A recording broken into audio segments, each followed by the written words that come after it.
Nous avons vu dans de précédentes vidéos la notion de portée de variable, notamment dans le contexte des fonctions et des modules. Nous avons également vu la notion de recherche d'attributs le long des arbres d'héritage. Tous ces mécanismes servent à savoir dans quel espace de nommage chercher nos variables ou nos attributs. Il est probable qu'à ce moment du MOOC, vous n'ayez pas les idées très claires sur comment ces différents mécanismes interagissent. Le but de cette vidéo est de faire toute la lumière sur les mécanismes de référencement et d'affectation des variables et des attributs, quel que soit le contexte. Donc commençons par faire une distinction entre ces notions de variables et d'attributs. On dit que l'on a une variable lorsqu'un nom est référencé ou affecté directement. Et on dit que l'on a un attribut lorsque ce nom est référencé ou affecté en utilisant la notation objet point. Alors pourquoi est-ce que je fais cette distinction entre les variables et les attributs? C'est que la recherche de ces noms utilise des mécanismes complètement différents suivant que j'ai une variable ou suivant que j'ai un attribut.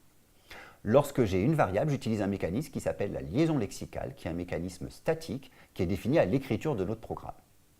Et lorsque j'ai un attribut, la recherche de ce nom va être faite en utilisant un mécanisme que l'on appelle la résolution d'attributs. Il est important de comprendre que ces mécanismes de recherche ont pour but de définir dans quel espace de nommage ce nom a été défini. Maintenant, regardons plus spécifiquement le cas des attributs, qui est un cas plus simple que le cas des variables. Lorsque je définis un attribut x, objet.x égale 10, on dit définir, on peut également dire affecter. Je vais dire que ce nom x doit être défini dans l'espace de nommage de mon objet. Et donc, ce nom x va référencer l'entier 10 dans l'espace de nommage de objet. Lorsque je référence mon attribut x, je veux dire que je vais chercher mon attribut dans l'espace de nommage de objet. Mais là, j'ai deux cas différents, suivant la nature de objet. Si jamais objet est un module, une référence du nom x dans l'objet veut dire en fait que je vais chercher x dans l'espace des variables globales de mon module, donc dans l'espace de nommage du module. Si maintenant objet est une classe ou une instance, je vais chercher mon attribut x le long de l'arbre d'héritage. On voit donc que j'ai deux mécanismes un tout petit peu différents. Pour le module, je cherche dans l'espace de nommage du module. Pour les instances ou les classes, je cherche dans l'espace de nommage courant, donc de mon objet, et si je ne le trouve pas, je remonte l'arbre d'héritage. Donc on a fini le cas des attributs. Vous voyez que c'est un cas qui est relativement simple et que nous avons déjà largement détaillé lorsque nous avons parlé des classes et des modules. Maintenant, regardons dans la suite le cas spécifique des variables, qui est un cas un petit peu particulier. Je dis qu'une variable est définie dans un bloc de code d'une fonction, d'une classe ou d'un module, lorsqu'elle est écrite directement dans le bloc de code de la fonction, de la classe ou du module, et dans ce cas-là, lorsqu'elle est définie dans ce bloc de code, on dit qu'elle devient locale à ce bloc de code. Donc j'insiste de nouveau sur ce point important, les variables sont liées aux espaces de nommage statiquement en fonction de là où elles sont écrites au moment de l'écriture de notre programme, avec un mécanisme qu'on appelle liaison lexicale. La seule exception est lorsque l'on déclare notre variable comme étant globale ou non locale. On a déjà vu ce cas lorsqu'on a parlé des fonctions. Ce mécanisme de définition n'est pas lié juste à l'opération d'affectation x égale 1. On a différentes manières de faire une définition, on dit également une liaison d'une variable. X égale 1, l'affectation explicite évidemment va lier x à l'objet 1. Mais j'ai également une déclaration par exemple de paramètres dans une fonction. La variable a, définie comme paramètre de ma fonction f, est une variable locale liée au bloc de code de ma fonction. Lorsque je définis un nom d'une classe, la classe C, ou le nom d'une fonction, la fonction f, j'ai également un mécanisme d'affectation, de liaison. C est un nom qui va référencer mon objet classe, f est un nom qui va référencer mon objet fonction. Dans une boucle for, lorsque je fais for i in object, i est une variable qui va référencer les objets retournés par la méthode next sur l'itérateur de l'objet. Et également, lorsque je fais un import, je vais définir un nom qui va référencer un objet, soit un objet module, soit dans le cas de import times, un objet fonction. Et j'ai également d'autres mécanismes, je ne vais pas tous les couvrir, qui permettent de faire une liaison entre un nom de variable et un objet. Maintenant, regardons le cas du référencement. Donc, on a bien compris qu'une variable est liée avec différents mécanismes. Donc on définit un nom qui est lié à un objet.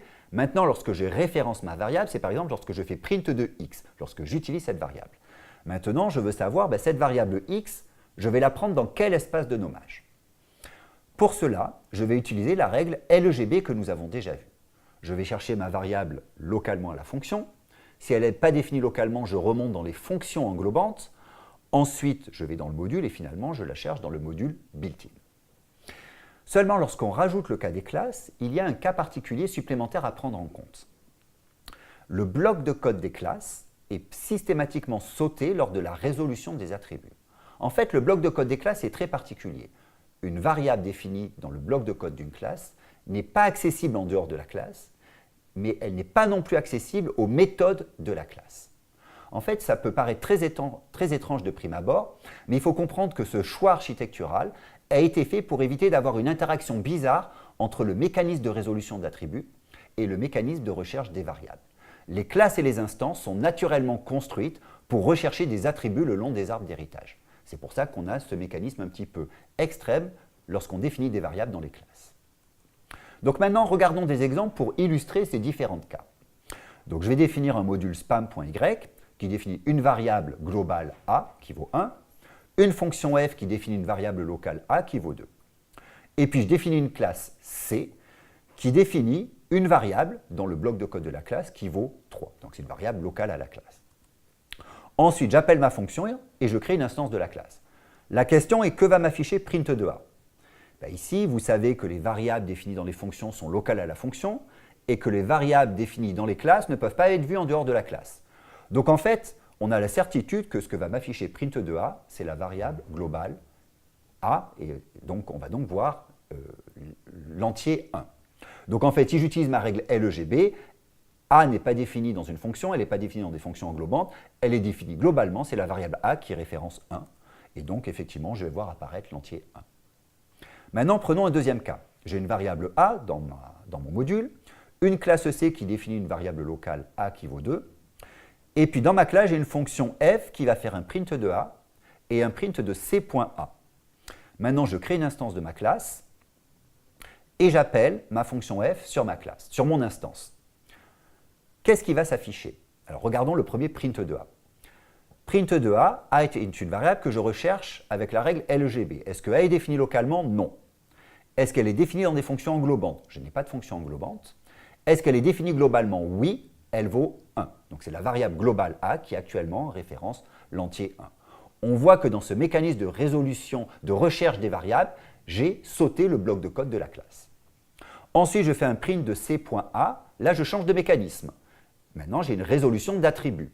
Quelle est la nature de C? Est-ce que c'est un module ou est-ce que c'est une classe? C est une classe, je vais donc le chercher le long de l'arbre d'héritage. Je regarde C.A, est-ce que A est défini dans l'espace de nommage de ma classe? Oui, c'est l'attribut A qui vaut 2, je vais donc référencer l'entier 2.